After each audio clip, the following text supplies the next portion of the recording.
법당의 촛불이 꺼지지 않는 이유. 깊은 산속, 안개가 자욱이 내려앉은 곳에 운명사라는 오래된 절이 있었다. 구름 속에서도 밝게 빛난다는 뜻의 이름처럼 이 절에는 이상한 전설이 내려왔다. 법당의 촛불은 단 한 번도 꺼진 적이 없다는 것이었다. 비가 쏟아져도 바람이 불어도 심지어 산사에 아무도 없던 긴 세월에도 그 불빛은 늘 은은히 타올랐다. 마을 사람들은 그것을 부처님의 빛이라 불렀고 어떤 이들은 영혼의 등불이라 속삭였다. 하지만 진실을 아는 이는 없었다. 그 불빛에는 한 스님과 한 제자의 그리고 한 망자의 이야기가 담겨 있었다. 오래전 운명사에는 혜연이라는 젊은 스님이 있었다. 그는 세속의 번뇌를 떠나 깨달음을 얻기 위해 산문을 찾았지만 늘 불안에 떨었다. 매일 아침 예불을 드려도 밤마다 참선을 해도 그의 마음은 고요해지지 않았다. 마치 깊은 우물 속에 홀로 갇힌 것처럼 그는 자신의 그림자마저 두려워했다. 어느 날 저녁 혜연은 스승 선호노사께 물었다. 스승님, 저는 왜 이렇게 마음이 흔들립니까? 기도도 수행도 마치 제 그림자를 쫓는 듯 헛됩니다. 선호 스님은 법당의 촛불을 바라보며 조용히 대답했다. 너의 마음이 꺼져 있으니 등불이 꺼지는 것이지. 제 마음이 꺼졌다니요? 저는 매일 부처님 앞에서 정진하고 있는데요. 정진한다고 불이 켜지는 것이 아니라 진정으로 타오르는 마음이 있어야 하느니라. 혜연은 그 말 뜻을 이해하지 못했다. 그저 고개를 숙이고 물러났다. 그날부터 그는 매일 밤 법당의 촛불을 켜는 임무를 맡았다. 촛불은 부처님 앞에서 흔들리며 타올랐지만 그의 마음은 늘 그 불빛보다 더 어두웠다. 계절이 바뀌고 시간이 흘렀다.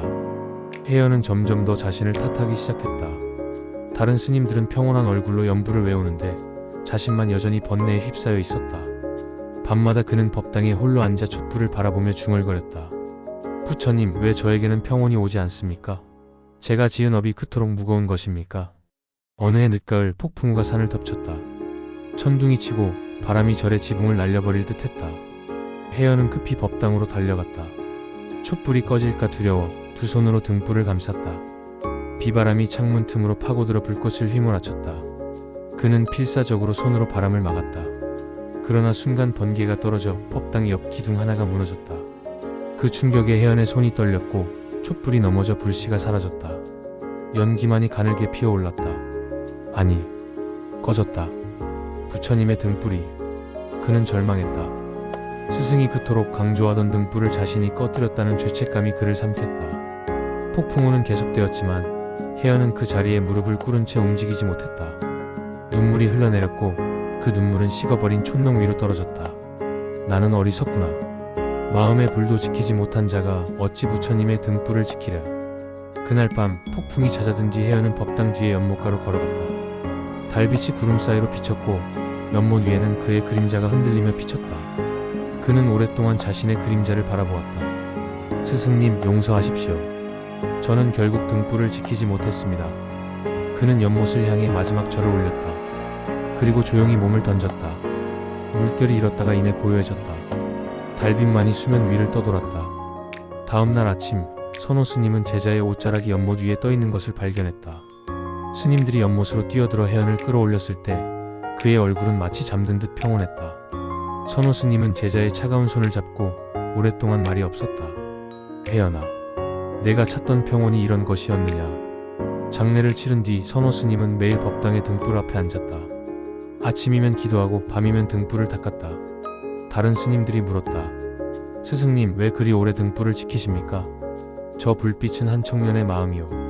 언젠가 그 마음이 깨달음으로 다시 타오를 나를 기다리는 것이지. 그로부터 새해가 흘렀다. 그러던 어느 날 한여름 산불이 났다. 건조한 날씨에 번개가 떨어져 불길이 산을 타고 올라왔다. 스님들은 필사적으로 불을 끄려 했지만 바람이 세차게 불어 불길은 순식간에 절을 휩싸기 시작했다. 법당에 불을 지켜야 합니다. 스님들이 소리쳤다. 모두가 법당으로 달려갔다. 지붕이 불타고 기둥이 무너져 내렸다. 연기가 자욱했고 열기가 숨을 막았다. 그러나 그들이 법당 안으로 들어섰을 때 놀라운 광경이 펼쳐졌다. 불길 속에서도 그 등불만은 꺼지지 않았다. 바람이 불고 지붕이 내려앉아도 부처님 앞에 한 자루 촛불은 고요히 타올랐다. 마치 시간이 멈춘 것처럼 그 불빛은 흔들림 없이 서 있었다. 이게 어찌된 일입니까? 젊은 스님 하나가 놀라 외쳤다. 선호 스님은 천천히 등불에 다가갔다. 그리고 그 순간 그는 무언가를 보았다. 불빛 속에서 희미한 사람의 형체가 비쳤다. 바로 혜연이었다. 그는 눈을 감은 채 미소를 머금고 있었다. 그리고 그의 손 위에는 그날 자신이 꺼뜨렸던 그 촛불이 있었다. 혜연의 형체는 마치 불빛 그 자체인 듯 투명했고 그의 얼굴에는 평생 찾아 헤매던 평온이 깃들어 있었다. 선호 스님은 그 모습을 보고 눈을 감았다. 눈물이 흘러내렸다. 그는 조용히 합장하며 읊조렸다. 그대는 불을 껐으나 그 불은 꺼지지 않았도다. 진정한 등불은 심지에 있지 않고 마음의 연민에 있느니라. 그 순간 이상한 일이 벌어졌다. 불길이 잦아들기 시작한 것이다. 거센 바람이 멈추고 타오르던 불길이 점차 작아졌다. 법당의 천장은 무너졌지만 부처님 앞에 불빛만은 바람 한 점 없이 서 있었다. 스님들은 모두 그 자리에 무릎을 꿇었다.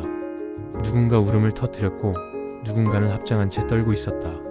선호 스님은 마지막으로 혜연의 형체를 바라보며 말했다. 이제야 알았구나. 내가 꺼뜨린 것은 촛불이 아니라 너 자신에 대한 집착이었음을. 그리고 내가 지킨 것은 불빛이 아니라 부처님을 향한 진심이었음을. 혜연의 형체가 희미하게 고개를 끄덕이는 듯했다. 그리고 천천히 불빛 속으로 스며들어 사라졌다. 하지만 촛불은 여전히 타오르고 있었다. 이전보다 더 밝게, 더 따뜻하게. 그날 밤 선호 스님은 마지막으로 법당 앞에 앉았다. 그는 제자의 이름을 부르고 조용히 입적했다. 다음날 아침 절은 대부분 재로 변했지만 법당의 중앙에는 깨끗한 기단 하나가 남아 있었다. 그 위에는 여전히 한 자루의 촛불이 타고 있었다. 마을 사람들이 올라와 그 광경을 보고 말없이 합장했다. 그건 부처님의 불이 아니라 사람의 마음이군요. 한 노인이 조용히 말했다. 아니요. 부처님의 불이면서 동시에 사람의 마음이지요. 둘은 결코 다르지 않으니까요. 그 뒤로 수백 년이 흘렀다. 운명사는 여러 번 불타고 다시 세워졌다. 전쟁이 있었고 가뭄이 있었고 세월의 무게가 저를 짓눌렀다. 그러나 이상하게도 그 촛불만은 단 한 번도 꺼진 적이 없었다.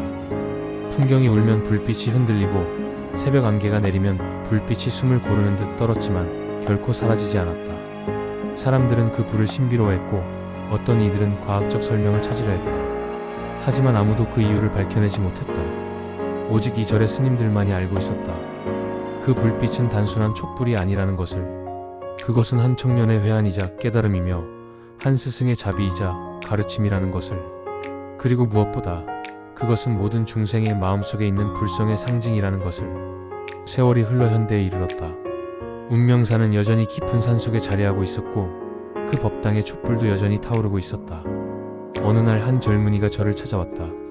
그는 지쳐 보였고 눈빛에는 깊은 고민이 서려 있었다. 스님, 저는 아무리 노력해도 제 마음이 편안해지지 않습니다. 무엇이 문제일까요? 늙은 주지 스님은 법당의 촛불을 가리키며 말했다. 저 불을 보거라. 저 불은 수백 년 동안 한 번도 꺼진 적이 없다네. 신기하네요. 어떻게 그럴 수 있죠? 그 이유를 알려주지. 오래전 한 젊은 스님이 있었는데 주지 스님은 혜연과 선호의 이야기를 들려주었다. 젊은이는 이야기를 들으며 눈물을 흘렸다. 그 이야기가 마치 자신의 이야기처럼 느껴졌기 때문이다. 그래서 그 촛불은 왜 꺼지지 않는 건가요? 주지 스님은 미소를 지으며 대답했다. 저 불빛은 혜연 스님의 마음이자 선호 스님의 자비이며 동시에 우리 모두의 마음이기 때문이지. 진정한 등불은 외부의 바람으로 꺼지지 않는다네. 왜냐하면 그것은 이미 우리 마음속에서 타오르고 있으니까. 하지만 제 마음속에는 불빛이 없는 것 같은데요. 그건 내가 불을 보지 못하고 있을 뿐이야. 혜연 스님도 처음에는 그랬지. 자신의 마음속 불빛을 보지 못했어. 하지만 그가 촛불을 꺼뜨렸을 때 그제야 깨달았지. 진짜 불은 촛대 위에 있는 게 아니라 그 불을 지키려는 마음속에 있다는 것을. 젊은이는 한참을 생각했다. 그리고 조용히 물었다. 그럼 저도 제 마음속 불빛을 볼 수 있을까요? 볼 수 있지. 아니, 이미 보고 있어. 내가 여기까지 온 것, 내가 고민하는 것, 내가 평온을 찾고자 하는 것, 그 모든 것이 바로 내 마음속 불빛이 타오르고 있다는 증거야. 주지 스님은 촛불에서 조그만 불씨를 옮겨 젊은이의 손에 초 하나를 쥐어주었다. 이 불을 가져가거라. 하지만 기억해라. 이 불이 꺼진다 해도 내 마음속 불은 꺼지지 않는다는 것을. 세상의 바람이 아무리 거세도 연민과 자비의 마음은 사라지지 않는다는 것을. 젊은이는 초를 받아들고 법당을 나섰다. 그리고 산길을 내려가는 동안 바람이 여러 번 불었지만 이상하게도 그의 손 안의 촛불은 꺼지지 않았다. 마치 보이지 않는 손이 그 불을 지키고 있는 것처럼. 오늘도 운명사의 법당에서는 작은 불빛 하나가 고요히 타오르고 있다. 그 불은 단지 촛불이 아니라 누군가의 슬픔, 속죄, 그리고 사랑이 깃든 깨달음의 불씨다.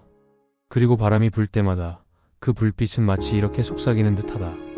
어둠이 와도 괜찮다. 나는 이미 너의 마음속에서 타오르고 있으니 우리는 종종 외부의 빛에만 의지하려 한다. 촛불, 등불, 태양. 하지만 진정한 빛은 우리 안에 있다. 혜연 스님이 촛불을 꺼뜨렸을 때 그는 세상에서 가장 큰 빛을 잃었다고 생각했다. 하지만 실제로 그는 그 순간 자신의 마음속 불빛을 발견하는 여정을 시작한 것이었다. 우리 모두의 마음속에는 부처님의 불성이 있다. 그것은 결코 꺼지지 않는다. 다만 우리가 그것을 보지 못할 뿐이다. 번뇌와 집착의 먼지가 그 불빛을 가리고 있을 뿐이다. 법당의 촛불이 꺼지지 않는 이유는 간단하다. 그것은 물리적인 불이 아니기 때문이다. 그것은 모든 중생을 향한 자비의 불이고 깨달음을 향한 원력의 불이며 어둠 속에서도 희망을 잃지 않는 인간 정신의 불이기 때문이다. 혜연은 자신이 등불을 지키지 못했다고 생각했지만 실제로는 그가 등불 그 자체가 되었다. 선호 스님은 제자를 잃었다고 슬퍼했지만 실제로는 제자가 가장 위대한 가르침을 남긴 것이었다.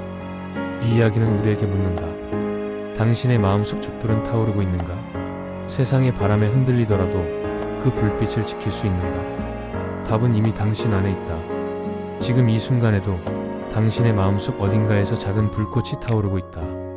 그것을 발견하는 것, 그것을 키우는 것, 그것을 나누는 것. 그것이 바로 수행이고 그것이 바로 삶이다. 운명사의 촛불은 오늘도 타오른다. 그리고 그것은 우리에게 말한다. 어둠을 두려워하지 말라고.